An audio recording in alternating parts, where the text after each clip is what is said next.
하나님 말씀 증거하겠습니다. 우리 다 같이 하나님 말씀 요한 1서 5장 13절부터 21절까지 다 같이 찾겠습니다. 하나님 말씀 요한 1서 5장 13절에서 21절까지 말씀을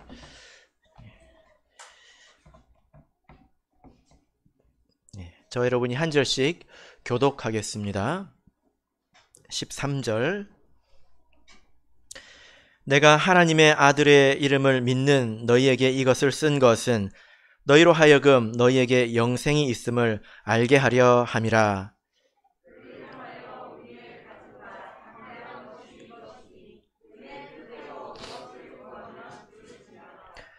우리가 무엇이든지 구하는 바를 들으시는 줄을 안즉 우리가 그에게 구한 그것을 얻은 줄을 또한 아느니라.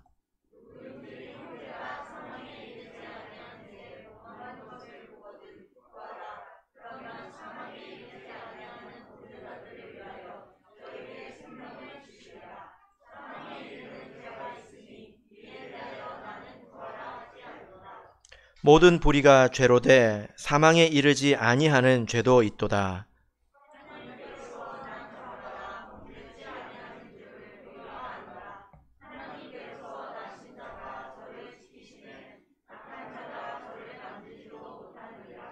또 아는 것은 우리는 하나님께 속하고 온 세상은 악한 자 안에 처한 것이며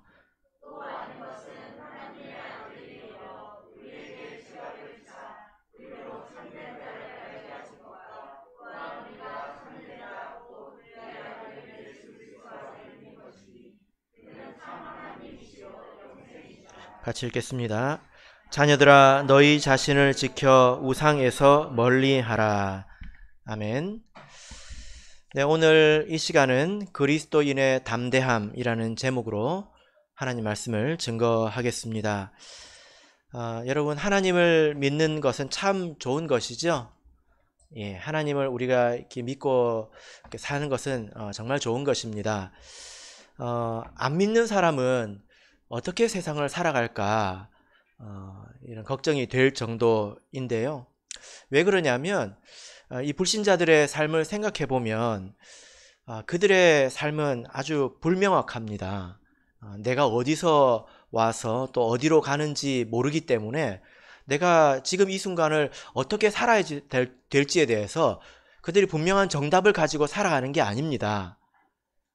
그래서 세상 사람들을 보면 아주 쉽게 허무에 빠지기도 합니다. 아무것도 의미가 없는 것처럼 느끼기도 하지요. 그리고 허무하고 사실은 같은 말인데 드러나는 양상이 정반대인 것이 뭐냐면 바로 쾌락입니다. 내가 지금 무엇이 의미가 있는지를 모르니까 그냥 지금 쾌락을 누리면서 사는 것이 제일 좋은 것이다. 이렇게 살아가는 사람들이 또한 많이 있죠. 그러니까 사람들이 내가 어디서 와서 어디로 가는지 알지 못하기 때문에 그냥 자기 생각대로 내가 지금 기쁜 대로 살아갈 수밖에 없다는 것입니다. 그러나 이렇게 사는 것도 지금 이 세상에서는 쉽지가 않잖아요. 그죠? 예. 세상 사람들한테 허무하지 않습니까?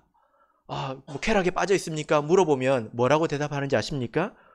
무슨 허무냐? 무슨 쾌락이냐? 먹고 살기 바빠 죽겠는데 이렇게 대답을 합니다. 그래 이런 것들도 여유가 있어야 생각이 나는 것이지 이 세상 사람들의 인생이라고 하는 것이 내가 어디서 와서 어디로 가는지 이것을 생각할 여유조차 없이 그저 먹고 사느라 아등바등 이렇게 살아가기 바쁘다는 것입니다. 그러면서도 그렇게 열심히 살아가면서도 내가 인생에 무슨 일이 생기지 않을까, 내 인생이 제대로 돌아갈까 이런 두려움과 불안이 그들에게 있죠. 그래서 젊은 청년들을 보면 학생들을 보면 내가 수능을 못 치면 어떻게 될까? 또 내가 직장을 못 구하면 어떻게 될까? 내가 집을 못 얻으면 어떻게 될까? 내가 빨리 잘리면 어떻게 될까? 이렇게 항상 두려워하면서 이 일평생을 살아갑니다. 이런 문제가 해결된 사람들도 간혹 있죠. 그죠? 예, 간혹 있습니다. 예, 그들에게는 두려움이 없을까요? 예, 우리는 그래 본 적이 없어서 잘 모르겠습니다. 그 중국이라는 큰 대륙을 처음 통일한 사람이 우리가 진시황이라고 알고 있지 않습니까? 우리는 그 정도 위치까지 가본 적이 없죠. 그리고 생각해보면 앞으로 갈 일도 없을 것 같습니다. 혹시 꿈꾸고 계신 분 계십니까? 내가 대륙을 한번 내가 제패해 보겠다.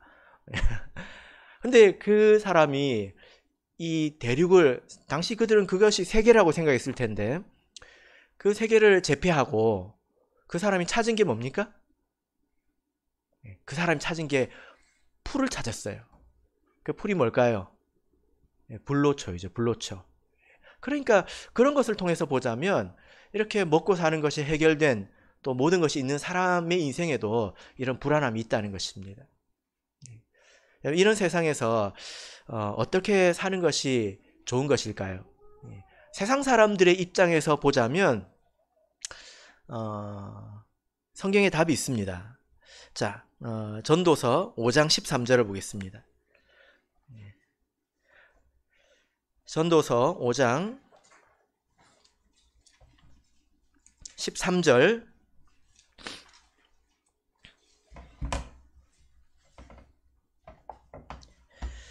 전도서 5장 13절 같이 읽겠습니다. 시작. 내가 해 아래에서 큰 패단이 되는 것을 보았나니 곧 소유주가 재물을 자기에게 해되도록 지키는 것이라. 예. 자, 이 솔로몬이 지혜를 가지고 이 세상 사람들을 바라보니까 이 우리의 육신적인 삶을 놓고 보자면 사람들이 참 어리석다는 것입니다. 어리석은 면이 있다는 거예요. 그게 뭐냐면 우리가 예를 들어 뭐 쌀을 먹고 살지만 평생 쌀을 무한정 먹는 것은 아니지 않습니까? 나한테 필요한 만큼만 있으면 되는 거잖아요. 그런데 나에게 필요한 그 이상의 것을 지키느라 도리어 고생을 하고 있다는 것입니다. 이게 패단이 된다는 거죠. 그래서 8장 15절을 보겠습니다. 8장 15절. 이것이 해 아래에서 사는 인생으로서는 최고의 인생입니다. 8장 15절 읽겠습니다. 시작. 이에 내가 희락을 칭찬하노니 이는 사람이 먹고 마시며 즐거워하는 것보다 해 아래에서 나은 것이 없음이라. 예, 됐습니다. 자, 해 아래에서 이 우리의 육신적인 삶을 놓고 보자면 이것보다 나은 것이 없다. 무엇이 최고입니까? 예, 먹고 마시고 즐거워하는 것. 이것은 그날 하루하루를 기쁘게 사는 것을 말합니다. 그러니까 여러분에게 70살이 안 올 수도 있지 않습니까? 80살이 안 올 수도 있지 않습니까? 그런 미래를 위해서 현재를 저당 잡히지 말라는 거예요. 이게 패단이 되는 것이라는 겁니다. 그러니까 세상 사람들 육신적으로만 놓고 보자면 복잡한 것은 잊어버리고 우리에게 주어진 것을 누리면서 사는 것이 가장 좋다는 것입니다. 우리 성도는 이렇게 사는 것으로 만족할 수 있을까요? 그렇지 않지요? 이것은 다만 육신적인 인생을 한정해서 이야기하는 것입니다. 여러분, 우리가 하나님을 믿는 것이 참 좋은 게 뭐냐면 우리는 이렇지 않다는 거예요. 하나님 믿는 사람에게는 인생의 이런 두려움, 이런 것이 있지 않고 담대함이 있다는 것입니다. 담대하다는 것이 무엇입니까? 담대하다고 하는 것은 두려움이 없이 또 마음이 흔들리지 않고 용기가 있다는 것입니다. 그래서 담대한 사람들은 반대로 이것이 흔들리지 않으니까, 마음이 요동치지 않으니까 마음에 평안함이 있고 고요함이 있겠죠. 그죠? 예. 세상 사람들은 마음의 고요함을 찾기 위해서 잊어버립니다. 복잡한 것은 잊어버리려고 하지요. 그런데 잊어버린다고 해서 죽음이 다가오지 않는 것은 아닙니다. 잊어버리려고 해서 다 잊어버려지는 것은 아니죠. 근데 하나님의 백성은 모든 것을 생각했을 때도 마음에 담대함이 있고 평안함이 있다는 것입니다. 여러분 이 담대함, 인생을 생각할 때 여러분 이 담대함이 있으십니까? 예. 아니면 세상 사람들처럼 조마조마하십니까? 어떻습니까? 자, 여러분 이 담대함은 어디서 오는 것일까요? 자, 오늘 요한일서 본문을 읽어보시면 자, 요한일서 이 말씀을 13절부터 읽어보시면 여러분께서 읽으시면서 느끼셨는지 모르겠는데요. 유난히 많이 나오는 단어가 있습니다. 어떤 단어가 많이 나올까요? 알다라는 표현이 많이 나옵니다. 듣고 보니 그런 것 같지요? 13절 끝에서도 알게 하려 함이라. 그러니까 이 글을 쓴 것은 너희로 알게 하려 함이다 라는 거죠. 자, 그 다음에 15절 보면 우리 들으시는 줄을 안즉 또한 얻는 줄을 또한 아느니라. 또 18절 보면 하나님께로서 난 자마다 범죄치 아니하는 줄을 우리가 아노라. 19절 또 아는 것은, 20절 또 아는 것은, 계속 알다라는 표현이 나오지 않습니까? 여러분 담대함이라고 하는 것은 아는 것에서 옵니다. 지식에서 온다는 말입니다. 그런데 가끔 지식이 없는데 담대한 사람들이 있죠. 그런 것은 담대하다고 하는 게 아니에요. 뭐라고 할까요? 무모하다고 합니다. 알지도 못하는데 내가 한번 해볼게. 어쩌려고. 무모하다. 혹은 조금 더 심하게 말하면 무대포이다. 이렇게 이야기를 합니다. 여러분 그러니까 우리가 이 담대함을 가지려면 뭐가 있어야 될까요? 지식이 있어야 됩니다. 또 어려운 거 나왔구나. 또 알아야 된대. 예. 근데 이게 세상에 있는 지식과는 좀 다르죠. 이 지식이라고 하는 것은 뭐냐면은 이 세상에 대해서 아는 것입니다. 우리가 지금 이 보이는 세상을 살아가고 있잖아요. 근데 눈에 보이는 세상이 다 전부가 아니지 않습니까? 보이지 않는 천사도 있고 마귀도 있고 또 하나님도 계시지 않습니까? 우리가 이 사는 세상이 어떤 곳인지, 이것이 어떻게 이루어져 가고 있는지, 진행되어 가는지, 이 이치를 우리가 알면 담대해진다는 거예요. 여러분 예배를 우리가 마치면 어디 가죠? 집에 가야죠. 근데 여러분 막 두렵지 않습니까? 예배를 마치고 집에 가야 될 생각을 하면 두렵지 않으세요? 내가 집에 어떻게 갈 수 있을까? 집에 잘 도착할까? 여러분 눈빛에서 굉장히 여유가 넘칩니다. 근데 이것을 가지고 한번 생각해 보자는 말입니다. 여러분께서는 집에 갈 생각을 했는데 표정에 그 담대함이 넘칩니다. 왜 그럴까요? 집을 가는 길을 아니까 그렇죠. 그죠? 그리고 내가 눈을 뜨고 가기 때문에 그렇습니다. 그리고 그곳을 가면서 조심해야 될 것이 무엇인지 내가 다 알고 있다는 거예요. 훤하게 알고 있죠. 그죠? 눈 감고 갈 수 있습니까? 그건 좀 어렵겠죠. 저도 마찬가지인데요. 제가 청주 천안을 지금 몇 번 다녔을까요? 한 200번 정도 되는 것 같습니다. 200번. 처음에는 제가 되게 긴장을 하고 다녔거든요. 내비를 켜지만 또 되게 긴장을 하고 다녔습니다. 거의 1시간 거리 아닙니까? 그런데 지금은 너무 편해가지고요. 어떤 지경이냐면, 여러분 양치할 때, 내가 왼쪽 어금니를 닦아야지 이런 생각을 하십니까? 전혀 안 하잖아요. 전혀 안 하는데 손이 알아서 다 움직이잖아요. 어느 순간 보면 끝나지 않습니까? 제가 집을 그렇게 가요. 그래서 어느 순간 제가 이제 뭘 이렇게 들으면서 가다 보면 어느 순간 제 발이 브레이크 위에 딱 올라 있습니다. 딱 보면 앞에 카메라가 있어요. 제가 생각을 한 게 아니라 몸이 그렇게 반응을 하는 거예요. 너무 훤하거든요. 물론 이렇게 그렇다고 제가 뭐 눈을 감고 가는 건 아니니까 여러분 너무 걱정하지 마십시오. 그렇다는 거예요.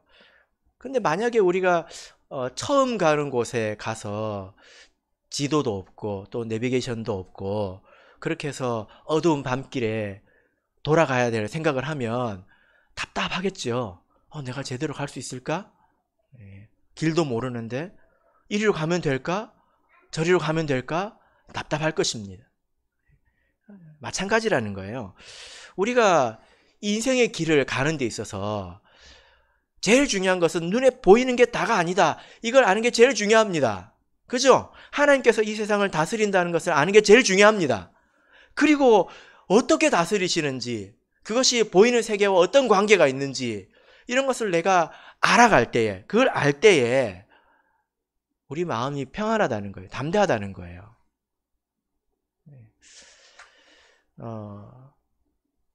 여러분, 그래서 우리가 신앙생활을 하면서 갈수록 이 세상을 살아가야 되는 데 있어서 이렇게 담대해져야 됩니다. 이 말은 이 세상의 이치에 대해서 아는 게 많아져야 된다는 것입니다. 10년을 믿어도 20년을 믿어도 이런 데 대해서 깜깜하니 아무 생각 없이 신앙생활을 하면 이때나 저때나 세상에 대해서 염려가 있고 근심이 있는 것은 매 한 가지예요. 50년 해도 똑같습니다. 지식이 그 수준에 머물러 있다면 똑같다는 거예요. 그것이 참 안타까운 일입니다. 우리가 하나님을 믿는 그 유익이 바로 여기에 있는데 우리가 이것을 누리지 못하고 신앙생활을 한다면 그것처럼 안타까운 게 어디 있을까요? 여러분, 이렇게 한번 생각해 보시기 바랍니다. 우리가 지금 어떤 먼 길을 가고 있는데 짐을 지고 가고 있습니다. 이 인생이라는 짐을 지고 이제 가고 있습니다. 근데 하나님께서 자전거를 주셨어요. 그러면 자전거 하나 있으면 얼마나 편합니까? 짐을 자전거에 싣고 나는 올라가서 달리면 되잖아요. 힘이 훨씬 적게 들거든요. 그런데 이 사람이 자전거를 어떻게 쓰는 줄 모르는 거예요. 그래가지고 하나님이 주셨으니까 이거는 버리면 안 돼. 큰일 나요. 그래서 짐을 어깨에 지고 자전거도 지고 이렇게 가는 거예요. 하나님 보시기에 어떨까요? 답답하겠죠. 답답하실 겁니다. 그러라고 준 게 아닌데 뭐냐 이거예요. 뭐냐. 이것은 신앙생활을 제일 힘들게 하는 거죠. 그러니까 어떤 사람들이 이렇게 말하지 않습니까? 먹고 살기도 힘들어 죽겠는데 천국 가려고 신앙생활 하는 게 더 힘드네. 이건 자전거를 내가 어깨에 메고 있다는 것입니다. 타고 가는 거예요. 훨씬 더 가볍습니다. 여러분, 우리가 이 요한 1서를 오늘 이렇게 마지막 시간으로 배우고 있는데 만약에 우리가 이 말씀을 잘 배웠다면 지금 요한 사도가 너희로 알게 하려고 적었다 이렇게 말하고 있지 않습니까?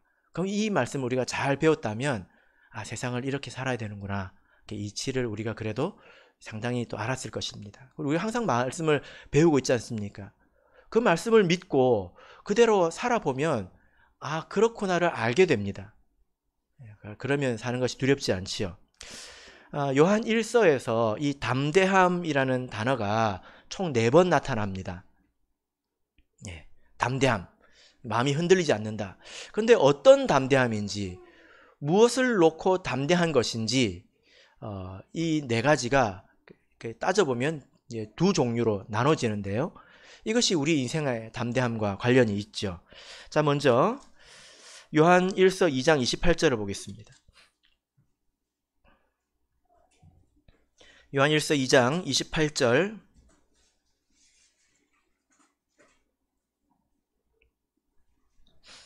요한 1서 2장 28절. 자, 읽겠습니다. 시작.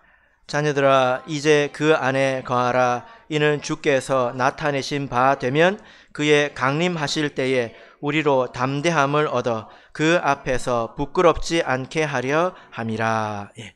자, 여기 보면 담대함을 얻어야 된다. 근데 무엇을 놓고 어디 앞에서 담대해야 된다고 말하고 있습니까? 그의 강림하실 때. 이게 무슨 말일까요? 자, 4장 17절을 보겠습니다. 4장 17절 같이 읽겠습니다. 시작. 이로써 사랑이 우리에게 온전히 이룬 것은 우리로 심판날에 담대함을 가지게 하려 함이니. 예, 됐습니다. 무엇을 놓고 담대하다는 것입니까? 예수님께서 재림하실 때에, 예수님께서 재림하시면 그때는 구원하시려고 오는 게 아니라 심판하러 오시는 거거든요. 그 앞에서 우리가 담대해야 된다는 것입니다. 이 말은 뭐냐면, 여러분, 내가 내 인생길을 마칠 때 내가 하나님 앞에 서게 될 텐데 하나님께서 내 앞에서 천국 문을 열어주실까요? 네. 여기에 담대함이 있어야 된다는 것입니다. 네. 당연히 여기에도 지식이 필요하죠. 네. 그냥 앞도 뒤도 모르고 어이 하나님은 나를 사랑하시니까 당연히 열어주시지. 그러면서 자기 마음대로 살아요. 그것은 지식이 아니라 담대한 것이 아니라 무대포이지, 무대포. 그죠? 그것은 안 됩니다. 우리가 하나님 말씀을 들으면 이렇게 해야 되고 저렇게 해야 된다. 이걸 알아야죠. 내가 이리로 가면 집이 나오고 저리로 가면 집이 안 나온다. 이 정도는 알고 살아야 되지 않습니까? 신앙생활 하면서 그것을 모르고 신앙생활을 한다면 참 안타까운 것입니다. 교회에 오는 것은, 하나님 말씀을 듣는 것은 그것을 배우려고 오는 거잖아요. 내가 이렇게 살면 갈 수 있다, 저렇게 살면 못 간다, 이걸 배워야 되는 거지 않습니까? 그래서 우리가 내가 지금 이렇게 가면 하나님께서 나에게 문을 열어주신다, 이런 믿음을 가지고 살아야 된다는 것입니다. 여기에 담대함이 있어야 된다는 거예요. 자, 두 번째는 3장 21절, 22절을 보겠습니다. 3장 21절, 22절. 자, 같이 읽겠습니다. 시작. 사랑하는 자들아, 만일 우리 마음이 우리를 책망할 것이 없으면 하나님 앞에서 담대함을 얻고 무엇이든지 구하는 바를 그에게 받나니 이는 우리가 그의 계명들을 지키고 그 앞에서 기뻐하시는 것을 행함이라. 예. 자, 여기 보면 또 담대함이 왔죠. 이 담대함은 마지막 때 천국의 문을 열어주실 것인가, 이거하고는 좀 다릅니다. 이것은 기도와 좀 관련이 있는 것 같죠. 자, 오늘 본문 말씀 14절, 15절 자, 읽겠습니다. 요한일서 5장 14절 15절 같이 읽겠습니다. 시작. 그를 향하여 우리의 가진 바 담대한 것이 이것이니 그의 뜻대로 무엇을 구하면 들으심이라. 우리가 무엇이든지 구하는 바를 들으시는 줄을 안즉 우리가 그에게 구한 그것을 얻은 줄을 또한 아느니라. 예. 자, 여기 보면 하나님 앞에서, 하나님을 향해서 우리에게 담대함이 있다. 이건 지금을 말하죠. 심판이라고 하는 것은 나중이고 지금 하나님 앞에서 내가 담대함이 있다는 것입니다. 그래서 내가 무엇을 구하든지 하나님께서 들어주실 줄 안다. 여러분, 이게 도대체 뭘까요?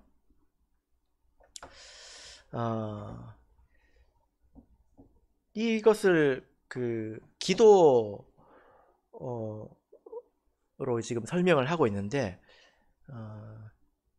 여러분, 이렇게 한번 생각해 보시길 바랍니다. 내가 누군가에게 부탁을 해야 되는 상황이 생겼을 때 우리 마음속에 어떤 현상이 일어나냐면요, 반드시 그 사람과 나와의 관계를 생각하게 됩니다. 그죠? 관계를 생각하게 됩니다. 그래서 어떤 관계 속에서는 두려움이 생겨요. 예를 들어 내가 부탁을 할 사람이 저 사람밖에 없어요, 지금. 근데 그 사람과 나 사이에 충분한 관계가 형성이 되어 있지 않을 때 마음속에 두려움이 있습니다. 부담이 있지요. 어떤 부담이 있습니까? 들어주고 안 들어주고를 떠나서 내가 말하는 것 자체가 힘들어요. 그죠? 네. 내가 이렇게 말해도 될까? 그리고 들어준다 안 들어준다에 대해서 보장이 있습니까? 없습니까? 없어요. 네.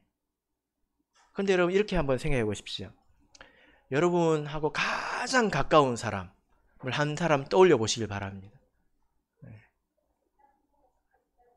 그런데 내가 지금 슈퍼를 가는데 1,000원짜리 뭘 사려고 하는데 지금 주머니에 1,000원이 없어요. 그 사람에게 1,000원을 빌려달라고 이야기를 하는 것을 생각해 보십시오. 마음에 부담이 있습니까? 그런 상황에서 부담이 있다면 잘못 산 거죠. 그죠? 예. 제가 정말 부담이 없는 상황을 말씀드렸는데 일반적으로 그런 상황이라면 우리가 부탁할 때 마음에 부담이 있어요, 없어요? 뭐라고 대답 좀 해보시죠. 예. 부담이 있어요, 없어요? 없죠? 예? 그리고 그 사람에게 부탁할 때 여러분은 알 겁니다. 뭘 알까요? 준다는 것을 알 겁니다. 그죠? 근데 아무나에게 그렇게 말할 수 있습니까? 지나가는 사람한테 1,000원만 빌려주세요. 이렇게 여러분 그렇게 말할 수 있습니까? 그렇게 부탁하고 또 그렇게 이야기했을 때 들어줄 수 있다고 하는 것은 무엇이 바탕이 된 거예요? 관계가 바탕이 된 거예요. 그죠? 예. 그러니까 이렇게 지금 내가 담대함이 있다, 두려움이 없다라고 하는 것은 지금 하나님과 나 사이의 관계가 그렇다는 것입니다. 여러분 이것을 무슨 도깨비 방망이처럼 생각하시면 안 됩니다. 이 말씀 읽고 와, 무엇을 구하든지 들어주신다고? 예. 와, 이거 대단한 도깨비 방망이인데 그런 생각을 가지고 접근을 하면 절대로 이 말씀에 도달할 수가 없습니다. 그래서 우리가 아까 3장을 읽었는데요. 3장 21절을 보시면 우리 마음이 우리를 책망할 것이 없다. 그러니까 내가 하나님 앞에서 양심적으로 부끄러운 게 없다는 거예요. 내가 하나님이 싫어하시는 것은 내가 전혀 하지 않는다는 것입니다.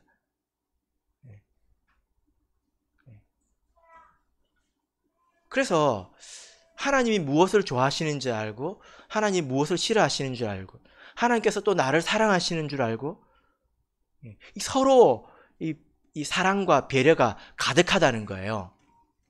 여러분 그래서 이런 사람들은 안 될 것은 구하지도 않습니다. 여러분들께서 아주 친밀한 관계 속에서도 그럴 거예요. 그거 저 사람이 싫어해요. 그리고 안 해줄 걸 알아요. 그러면 말합니까?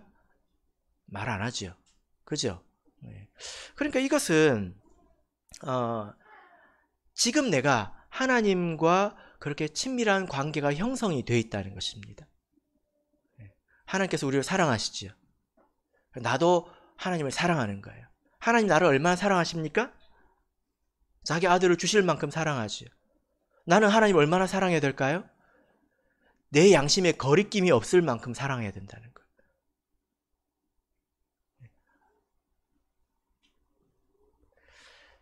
여러분 이 두 종류의 담대함은 서로 연결이 되어 있습니다.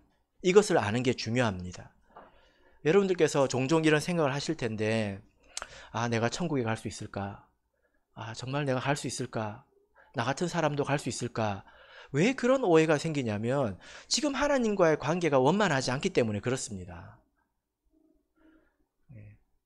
만약에 내가 지금 하나님과 좋은 관계에 있어서 하나님께서 나에게 전적으로 주시고 나도 하나님께 전적으로 내어줄 수 있고 서로가 서로를 잘 아는 그런 관계 속에 있다면 내가 그 천국 문에 이르러서 하나님께서 나에게 천국 문을 열어주시지 않을 것이다 라는 생각이 눈꼽만큼도 들지 않을 것입니다. 여러분들께서도 그럴 텐데요. 예를 들어 이제 경찬이가 지금 군대를 갔는데 언제 휴가를 나올지 모르겠지만 언젠가는 오겠지요. 집에 왔을 때 경찬이가 내가 지금 들어가면 엄마가 문을 열어줄까? 그런 생각을 할까요? 자매님? 1%라도 할까요? 집에 가는 건 그런 거예요. 내가 하늘이 나의 본향이지 않습니까? 거길 가는데 어떻게 문을 안 열어준다고 생각할 수가 있지? 그건 사실 지금 내 마음속에 거리낌이 있다는 것입니다.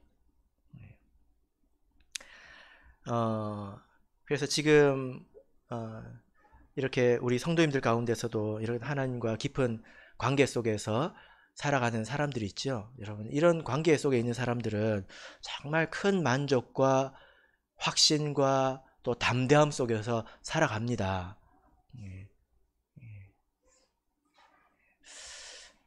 만약에 우리에게 그런 그 힘이 있다면, 하나님과 그런 관계 속에 있다면, 여러분 이제 우리가 이 말씀을 읽어야 합니다. 자, 요한일서 5장 16절, 17절 읽겠습니다. 요한일서 5장 16절, 17절 같이 읽겠습니다. 시작. 누구든지 형제가 사망에 이르지 아니한 죄 범하는 것을 보거든 구하라. 그러면 사망에 이르지 아니하는 범죄자들을 위하여 저에게 생명을 주시리라. 사망에 이르는 죄가 있으니 이에 대하여 나는 구하라 하지 않노라. 모든 불의가 죄로되 사망에 이르지 아니하는 죄도 있도다. 예. 자, 여러분 갑자기 여기서 사망에 이르지 아니하는 죄 범한 형제가 있으면 구하라, 이런 말씀이 나옵니다. 왜 이렇게 생뚱맞게 갑자기 이런 말씀이 나올까요? 자, 여러분, 우리가 사람의 관계를 통해서 하나님과의 관계를 좀 이해할 수 있습니다. 이것을 한번 생각해 보십시다. 어떤 그 남녀 두 사람이 이제 서로 만났습니다. 그래가지고 사랑에 이렇게 빠졌어요. 서로 굉장히 좋아합니다. 서로가 서로를 바라보고 세상과 나는 관계없고 오직 당신만 보입니다. 뭐 이렇게 상대방만 보이죠. 그죠? 지금 여기에 그런 사람이 두 사람 앉아 있어요. 오늘 이렇게 이제 5월에 결혼하게 될 이 두 사람이 여기 예배에 같이 참석을 했는데 둘이 너무 잘 어울리고 또 좋아하는 것 같습니다. 근데 얼마나 갈까요?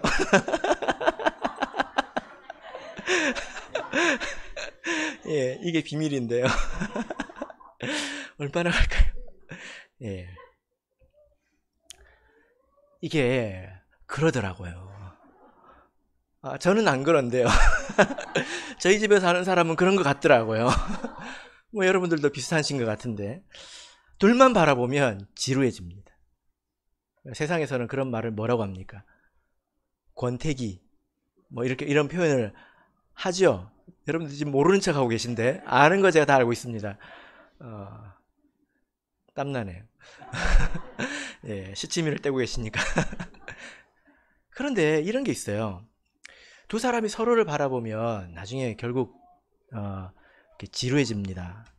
그런데 이 두 사람이 하나의 목적을 놓고 서로 달려갈 때 그 가운데서 서로 협력하고 격려하고 서로 위로할 때 이 둘 사이의 관계가 훨씬 더 깊어집니다.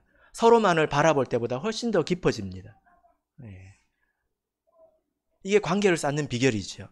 예를 들어 이제 부부를 놓고 보자면 서로 사랑하니까 결혼을 했겠지요. 그런데 이 부부가 그 사랑이 얼마나 갈까요?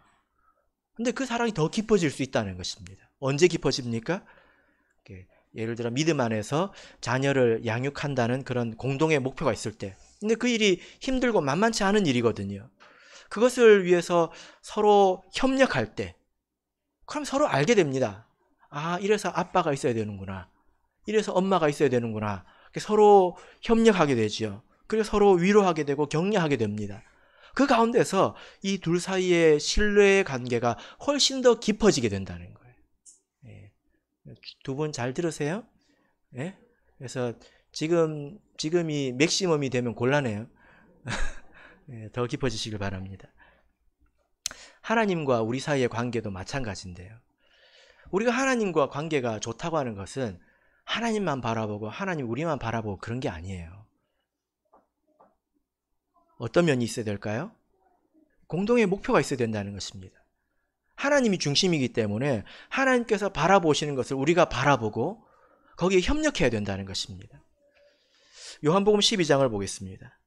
요한복음 12장 26절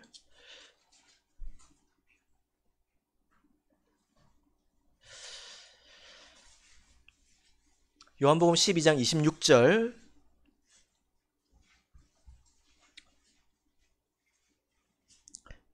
말씀을 같이 읽겠습니다.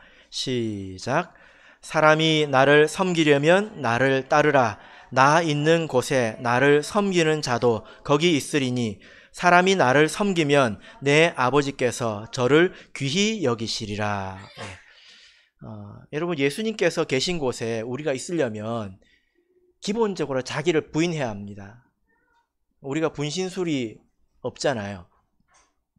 예수님께서 있는 곳에 우리가 있으려면 내가 가고 싶은 곳에 갈 수 없어요. 기본적으로 자기를 부인해야 돼요. 오롯이 부인해야 합니다. 그렇게 우리가 예수님이 계신 곳에 우리가 있을 때에 하나님께서 우리를 귀하게 여기신다는 거예요. 그래서 여러분, 우리가 하나님과 좋은 관계에 있으면 너무나 자연스럽게 하나님께서 관심을 가지는 것에 우리가 관심을 가지게 되는데 그게 뭘까요? 누가복음 15장 7절을 보겠습니다. 누가복음 15장 7절. 누가복음 15장 7절 말씀을 같이 읽겠습니다.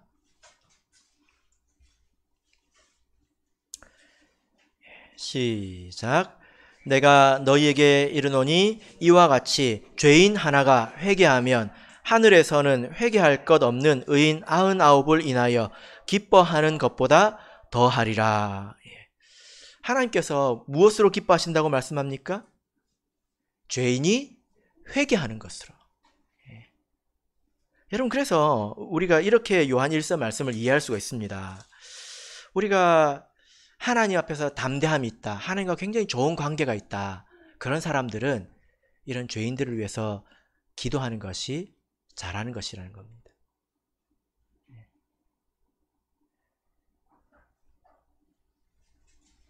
본문을 보면 사망에 이르는 죄, 또 사망에 이르지 않는 죄라는 표현이 있습니다. 이제 좀 이해하기 어려운 표현이기도 하지만 아주 쉽게 이야기를 이렇게 해보자면, 어떤 성도가 죄를 범하고 있습니다. 죄를 범했다고 해서 바로 영적인 생명이 끊어지는 것은 아닙니다. 정도가 있고 또 과정이 있는 거지요. 그죠?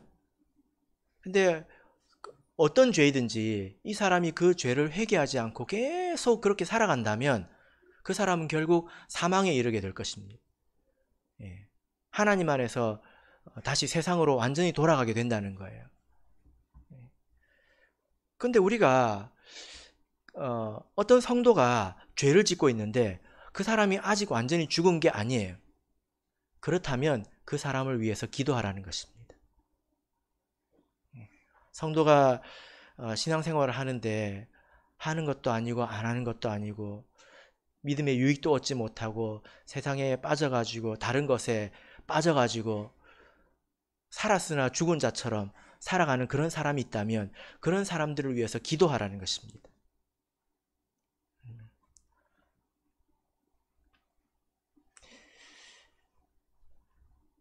그러나 만약에 어떤 사람이 완전히 세상 사람이 되었다, 세상에 속한 사람이 되었다 라고 판단이 된다면 그 사람을 위해서는 기도할 필요가 없다는 것입니다. 왜 그럴까요? 어떤 경우에는 다시 돌아올 수 없기 때문입니다. 그래서 히브리서 6장을 보면 다시 새롭게 하여 회개케 할 수 없나니 이런 말씀이 있죠. 이런 엄밀한 경우에 대해서 우리가 이제 판단을 해야 될 필요가 있을 때가 있는데 지금 여러분들에게 그런 필요가 있을까요? 제가 생각을 해보니까 그렇게 판단하지 않아도 될 것 같습니다. 왜냐하면 우리에게 기도해야 될 사람들이 이미 많거든요. 예. 사망의 모든 죄는 다 사망에 이릅니다. 놔두면. 그러나 아직 사망에 도착하지 않은 그런 사람들이 많이 있지 않습니까? 그런 사람들을 위해서 기도하는 것이 우리가 해야 될 일이라는 것입니다. 하나님 앞에서 그 좋은 관계를 통해서 해야 될 일이라는 것입니다.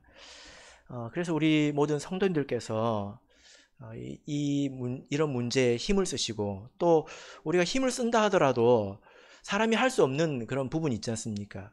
저도 사람이고 나도 사람이기 때문에 내가 할 수 없는 부분이 있습니다. 그런 문제를 놓고 우리가 기도에 힘써야 된다는 거예요. 그래서 제가 이런 생각을 해봤는데, 우리 모든 그 성도님들 그 휴대폰, 스마트폰에 우리 전체 성도들의 명단이 있으면 좋겠다. 그래서 기도하실 때 여러분들께서 주변 사람을 위해서 기도하시겠지만, 근데 잊혀져 가는 사람들이 있죠. 그죠? 그런 명단을 보시면서 기도하시는 것이 좋지 않겠나, 이런 생각이 들었습니다. 자, 이제 요한일서 5장 18절에서 20절 읽겠습니다. 요한일서 5장 18절에서 20절 읽겠습니다. 시작. 하나님께로서 낳은 자마다 범죄치 아니하는 줄을 우리가 아노라. 하나님께로서 나신 자가 저를 지키심에 악한 자가 저를 만지지도 못하느니라. 또 아는 것은 우리는 하나님께 속하고 온 세상은 악한 자 안에 처한 것이며, 또 아는 것은 하나님의 아들이 이르러 우리에게 지각을 주사 우리로 참된 자를 알게 하신 것과, 또한 우리가 참된 자 곧 그의 아들 예수 그리스도 안에 있는 것이니 그는 참 하나님이시요 영생이시니라. 자, 여기 보면 18절에도 아노라, 19절에도 아는 것은, 20절에도 아는 것은 세 가지 안다, 이렇게 말을 하고 있습니다. 그런데 이제 논리적인 순서를 따져보자면 결론부터 말한 것이기 때문에 우리는 20절부터 19절, 18절 이렇게 보면 돼요. 자, 20절에서는 하나님의 아들이 이르러 우리에게 지각을 주셨다. 이것은 세상이 다 죄로 물들었는데 하나님의 아들 예수가 오셔서 우리를 구원해 주셨다는 것입니다. 그래서 특별히 여기서 지각을 주셨다고 하는데, 우리가 깨달은 것이 아니라 예수님께서 우리에게 깨닫는 마음을 주셔서 우리가 알게 된 것이죠. 그래서 우리가 하나님 안에 있는 사람이 되지 않았습니까? 자, 그래서 19절 보면, 그래서 우리가 뭘 아느냐? 지금 이 세상은 둘로 나눌 수 있다는 거예요. 어떻게? 하나님께 속한 사람과 세상에 속한 사람, 악한 자, 마귀에게 속한 사람으로 나눌 수 있다. 그래서 이 사람은 영적으로 지금 세상을 바라보고 있는 것입니다. 그래서 여러분들께서도 세상을 바라볼 때 돈 있는 사람, 돈 없는 사람 이렇게 보는 것은 세상적인 관점으로 보는 거예요. 그죠? 우리는 어떻게 볼 수 있어야 됩니까? 하나님께 속한 사람과 세상에 속한 사람으로 볼 수 있어야 합니다. 그래서 결론이 무엇입니까? 하나님께서 우리를 지키신다는 거예요. 18절이죠. 하나님께로서 난 자마다 범죄치 아니하는 줄 우리가 아노라. 그래서 이런 사람들은, 우리가 하나님에게서 태어나서 지금까지 생명을 가지고 있는 사람들은 그 죄 가운데 머물러 있지 않는데, 그 사람들은 하나님께로서 나신 자가 저를 지키신다. 예수님을 말합니다. 예수님께서 저를 지키시기 때문에 악한 자가 저를 뭐하지도 못한다? 만지지도 못한다는 것입니다. 마귀가 와서 때리거나 해코지하거나 이걸 못할 뿐만이 아니라 만지는 것도 못한다는 것입니다. 감히. 그러니까 삶에서 담대함이 있죠. 그죠? 여러분 이 말씀을 꼭 믿으시길 바랍니다. 하나님께서 에덴 동산에서 죄인들을 쫓아내셨습니다. 그리고 에덴 동산을 지키셨죠. 뭘로 지키셨습니까? 네? 뭘로 지키셨습니까? 화염검. 화염검만 보통 아시더라고요. 칼만 둥둥둥 떠다닐까요? 누가 칼을 들고 있을까요? 그룹. 예, 그룹 하면 천사 이름이에요. 천사가 그룹으로 다닌다는 게 아니고 그룹이라는 천사가 있습니다. 체루빔이라고 하는데, 이 그룹이라는 천사를 여러분들께 성경을 보시면 이 그룹이라는 천사는 하나님과 가장 가까이 있는 천사예요. 그래서 법궤 뚜껑에도 그룹 있죠. 그리고 이사야의 환상 가운데서도 하나님 옆에 그룹이 있습니다. 굉장히 존귀한 천사입니다. 그 천사들이 화염검을 들고 이제 에덴 동산을 지키고 있습니다. 그죠? 그럼 다른 사람이 들어갈 수 있을까요? 들어갈 수 있을까요? 네. 근데 여러분은 지금 어디 계십니까? 어디 계십니까? 네. 우리는 지금 에덴 동산 안에 있는 사람들입니다. 그죠? 네. 우리가 하나님의 백성이 되었다는 거 하는 것은 영적으로 에덴 동산 안에 이제 들어왔다는 것입니다. 그래서 여러분 주변을 지금 누가 지키고 있는 겁니까? 네? 천사가 지키고 있는 겁니다. 마귀가 와서 할 수 있을까요? 만지지도 못합니다. 그래서 중요한 게 뭘까요? 안 나가는 게 중요한 거예요. 여러분들이 만약 세상에 뭐가 있을까 하고 발을 한짝 쫙 이렇게 내밀어 가지고 발을 뻗는 순간 마귀가 달라들어서 발을 막 씹어댈 겁니다. 그게 21절 말씀이죠. 자녀들아, 너희 자신을 지켜 우상에서 멀리하라. 나가지 말라는 것입니다. 왜 성도의 인생에 이런저런 일이 생길까요? 왜 그럴까요? 하나님의 섭리에 의해서 그 사람이 겪어야 될 일도 있겠죠. 근데 그런 것보다 자기가 이 울타리 밖을 벗어나서 마귀에게 틈을 주고 그래서 당하는 고통과 이 문제들이 훨씬 더 많은 것 같습니다. 우리가 하나님 안에 있으면 안전합니다. 성경에 보면 욥이 있죠.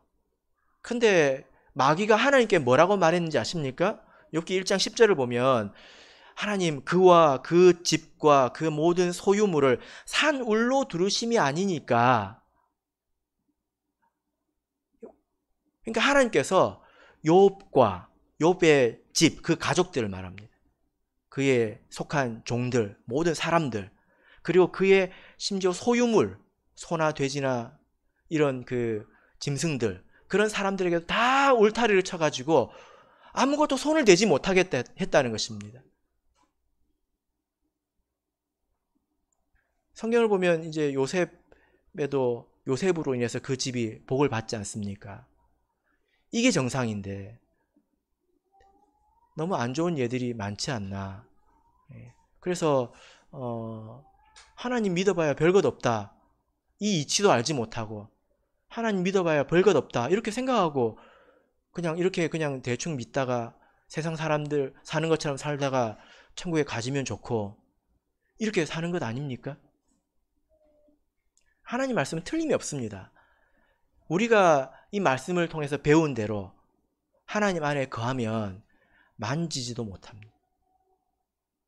그래서 우리가 그것을 위해서 힘써야 되겠죠.